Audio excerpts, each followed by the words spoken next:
যারা চাকরিজীবী তারা কম বাঁচে, তুলনামূলক অন্যদের চাইতে তারা কম বাঁচে। কেননা যারা চাকরিজীবী তারা তাদের হায়াত শেষ হওয়া যাওয়ার জন্য তারা এক প্রকার দায়ী।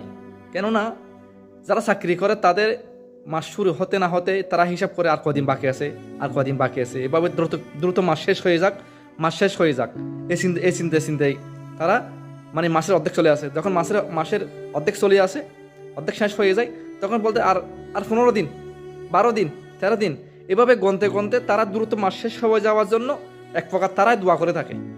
তাদের এই কারণে যারা চাকরিজীবী তাদের তুলনামূলক এটা বাস্তব, কিন্তু তারা মাসটা দ্রুত শেষ হয়ে যাওয়ার জন্য তারা বারবার চিন্তা করে, তারপর গণনা করতে থাকে কয়দিন শেষ হয়েছে আর কদিন বাকি আছে।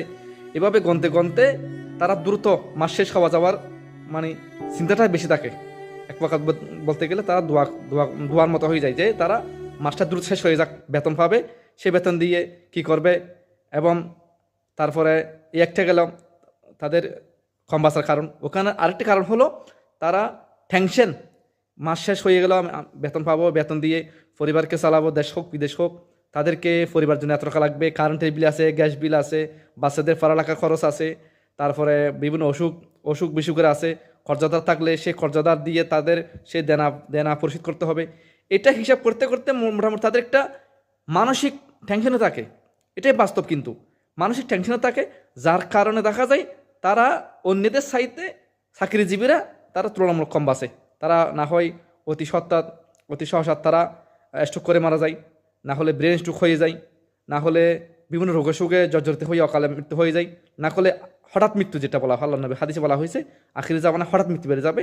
তো হঠাৎ মৃত্যুটাই মূলত চাকরিজীবীর ক্ষেত্রে বেশি হয়ে যায়। এটাই বাস্তব। কিন্তু আপনারা সমাজের মধ্যে একটু চোখ বলে দেখেন, প্রবাসী বলেন দেশে বলেন, যারা চাকরিজীবী তারাই কিন্তু তুলনামূলক কম বাঁচে অন্যদের চাইতে। এটাই বাস্তব, এটাই সত্য। আপনার যদি বিশ্বাস না হয় আপনি অবশ্যই আশপাশ যাবেন, আপনার মতামত যদি আমি সত্যি বলে থাকি, আপনার মতামত অবশ্যই কমেন্ট বক্সে জানাবেন। এবং ইউটিউব থেকে দেখে থাকলে ইউটিউব চ্যানেলটি সাবস্ক্রাইব করবে, ফেসবুক থেকে দেখে থাকলে ফেসবুকটি পেজটি ফলো দিয়ে পাশে থাকবেন। ধন্যবাদ। আসসালামু আলাইকুম রহমতুল্লাহি ওয়া বারাকাতুহু।